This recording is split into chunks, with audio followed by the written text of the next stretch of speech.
la estructura es un negocio que requiere de el establecimiento de lazos de confianza muy fuertes.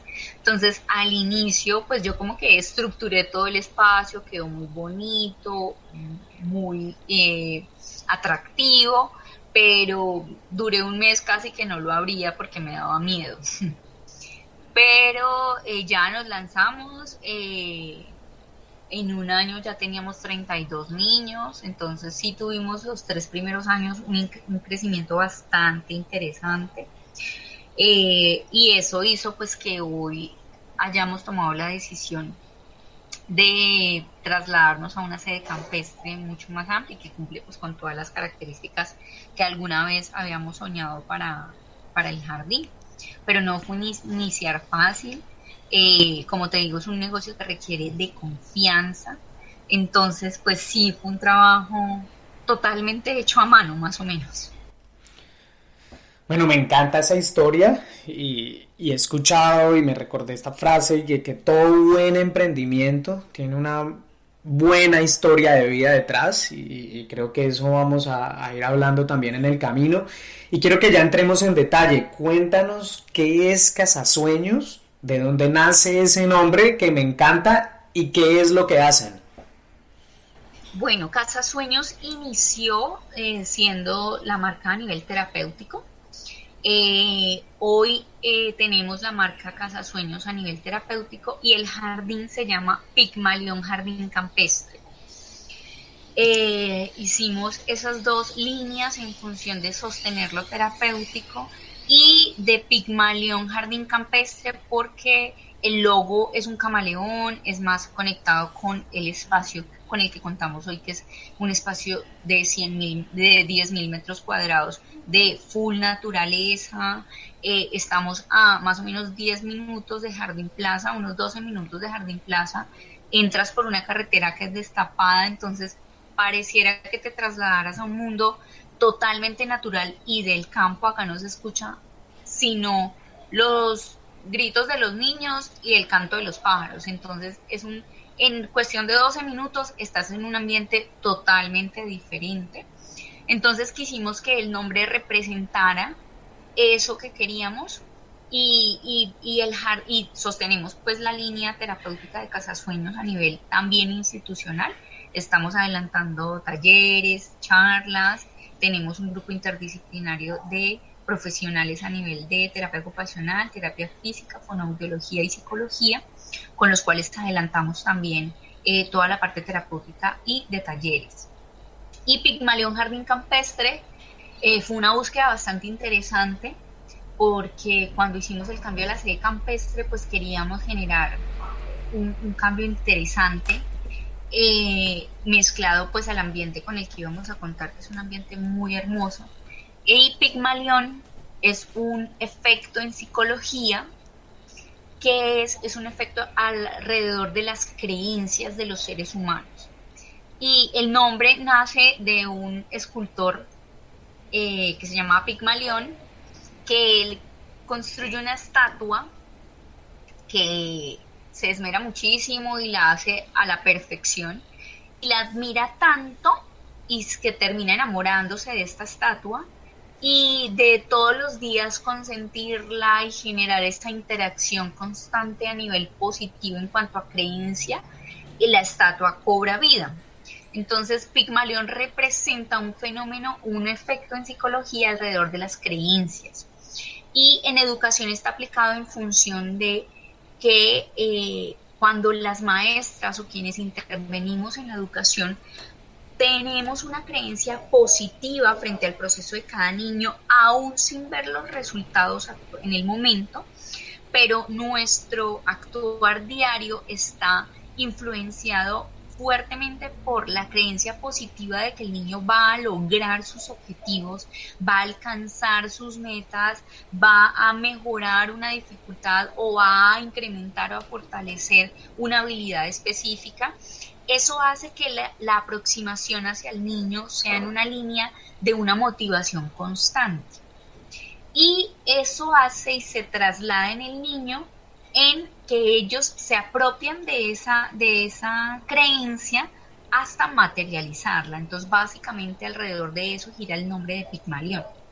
Lo que me llega al escucharte es que muchas veces lo que yo he sentido en la educación tradicional con los niños es que precisamente la mirada es todo lo contrario. Muchas veces en la educación los maestros, los coordinadores de disciplina, etcétera, etcétera, etcétera, muchas veces yo siento que tienen en su mente como esa prevención con los niños, que los niños son algo que hay que corregir, que hay que detener, que hay que como corregir o mejorar en cuanto a su comportamiento, y muchas veces yo creo que lo que está en la mente de muchos maestros o cuidadores es que hay que controlarlos y más bien es llevarlos por otro camino, porque si siguen por el camino en el que están van en un camino equivocado.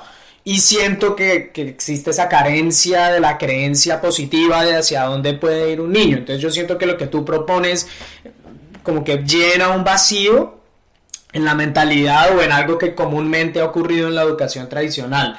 Me encanta lo que tú estás diciendo y quiero que me amplíes del tema y me digas qué es lo que te ofreces, que no ofrecen otros espacios educativos, y metodológicamente cómo lo llevas a la práctica.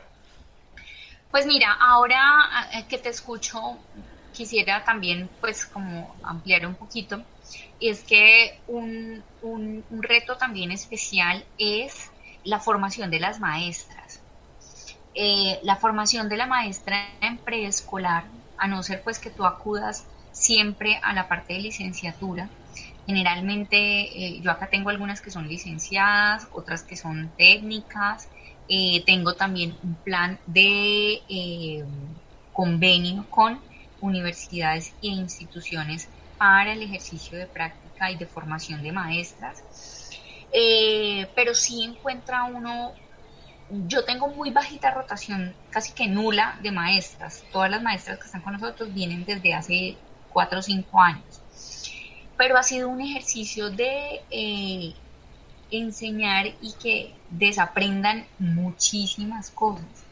Me enfrenté mucho a que las maestras de preescolar estaban educadas o formadas para presentar trabajos bonitos, y que entonces el trabajo del niño para presentárselo al papá pues no saliera con los ojitos chuecos ni nada de esto. Entonces ellas intervenían mucho en el ejercicio de las actividades de los niños. Entonces ese fue un detalle que por lo menos ha sido un trabajo grandísimo para que ellas se den cuenta que el propio niño, si tú le permites, es su mismo autorregulador. Y él se va dando cuenta que si en el primer dibujo dejó los ojitos chuecos, pues él lo va a ir afinando con el tiempo, pero es súper importante permitirle al niño que se equivoque y que lo haga. Entonces, sí es muy importante, y yo he evidenciado grandemente el déficit que hay en la formación de las maestras, por lo menos en preescolar. Bajas herramientas en el ejercicio del juego. Entonces se quedan en juegos muy básicos. Entonces también ha sido un trabajo de enseñarles a jugar utilizando el ambiente, el entorno, y utilizando a los mismos niños como las principales herramientas.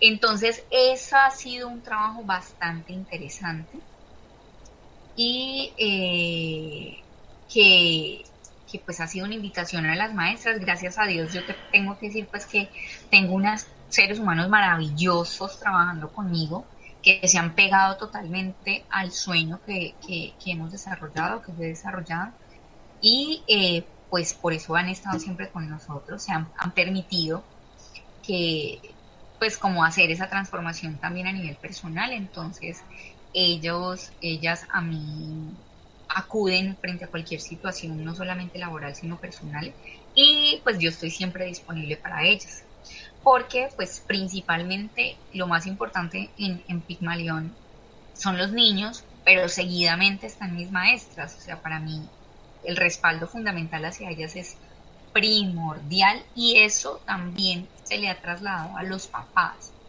porque una piedrita hay veces en el zapato se construyen también los papás, que tienen también una expectativa de preescolar o de la educación, y es de acumulación de conocimiento. que los niños repitan o que sepan muchas cosas académicas. Entonces, por ejemplo, esa es una de las cosas que a mí me alejan de la parte de educación tradicional a través de la Secretaría de Educación, y es el trabajo a través de proyectos. Generalmente los jardines trabajan a través de proyectos, casi que todos. A mí me gusta trabajar a través de las áreas del desarrollo porque para mí es vital que la maestra tenga una visión integral del niño, que se dé cuenta que si está trabajando un concepto a nivel académico, cognitivo, algo súper específico, un número, una letra, una vocal, un color, algo así, pues ella puede generar a través de actividades interdisciplinarias que ese mismo ejercicio, esa misma actividad, pues vincule múltiples áreas del desarrollo. Entonces, las actividades implican movimiento, por ejemplo, es algo que siempre está vinculado. Ahora contamos con un espacio que nos facilita muchísimo, entonces tenemos una cancha de fútbol gigante, tenemos una piscina grandota, tenemos árboles por todo lado, frutales, tenemos animales, tenemos espacios de gimnasio, que hace que pues ellas incluyan mucho más el movimiento dentro de la planeación de las actividades, y que eso incrementa un componente fundamental dentro del proceso educativo, que es la motivación y la sorpresa cuando el niño ve una actividad en donde está trabajando los números, pero resulta que parece una lleva porque estamos encontrando números debajo de piedras o de cosas así. Pues hay un incremento de la motivación grandísimo, y el niño no va a tener una representación mamona y cansona de estudiar, sino una representación divertida de aprender cosas nuevas. ¿Podrías explicar con más detalle, quizás para los oyentes que no entiendan del todo el concepto, qué son las áreas del desarrollo y en qué consiste una educación basada en este enfoque de las áreas del desarrollo y cómo eso se diferencia del enfoque por proyectos? Pues mira, el enfoque por proyectos, tú encuentras en los jardines generalmente el mismo desarrollo de proyectos. Entonces se parte el año lectivo en diferentes tiempos donde se trabajan el proyecto del universo, el proyecto de la vida marina, del espacio, y a través de ese proyecto pues se desarrollan todo el componente cognitivo. Entonces yo he sentido siempre que esa metodología está muy centrada en la parte cognitiva solamente, que es una de las áreas del desarrollo no más. Entonces es muy focalizado en ese pedacito.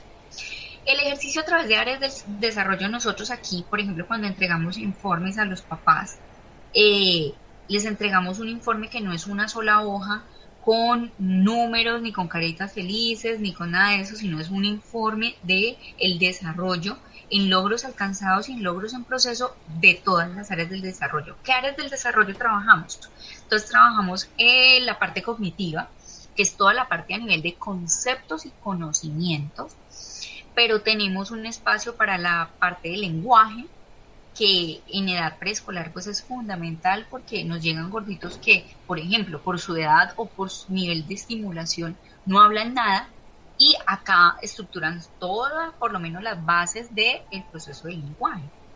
El área del desarrollo, el área motora, donde tenemos toda la parte motora gruesa y motora fina, que es un componente vital porque los niños que están en edad preescolar pues están en un momento de crecimiento full, donde el movimiento debe ser parte fundamental de su día a día. O sea, el niño menor de 6 años o sea, su cuerpo le está exigiendo constantemente el movimiento. Entonces, cuando tú lo vinculas, por ejemplo, dentro del desarrollo de una actividad que está trabajando un concepto, pero el niño tiene que correr hasta una esquina, volver hacia otra, pues es mucho más atractivo porque además tiene un componente de coherencia con su momento de vida grandísimo. Entonces, para él es mucho más fácil integrarse con ese tipo de actividades. Tenemos el área del desarrollo, hay dos en especial que para mí son súper fundamentales, que es el área emocional y el área social. Es abrirle la mente a la maestra de que entienda que en una actividad donde está trabajando el color morado, puede pasar que el gordito de al lado le coja el pincel al de al lado y se lo unte en la cara. Es eso que es una actividad cognitiva